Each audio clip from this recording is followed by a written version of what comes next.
Hey, what's up guys? Kirsten, I'm here and I'm with... Lars Avila. You're from?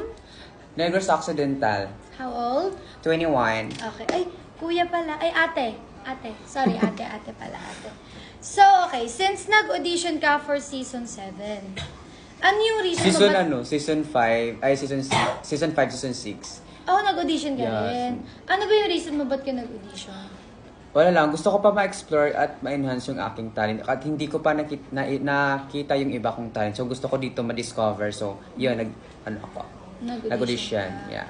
Is there something na naglalak sa'yo or nagkukulang sa'yo sa tingin mo kaya ka rin nag-audition dito? Parang, ano yung sa tingin mo mahina ka? Ganun? No, hindi naman. So, kasi sobrang hirap sa probinsya. So, kailangan namin makuha yung 1 million. Charot. No lang, di naman sa ganyan. So, dapat kailangan talaga pagbutihan yung bilang isang content creator na. At gusto ko pa guys, makilala pa ng ibang tao at maging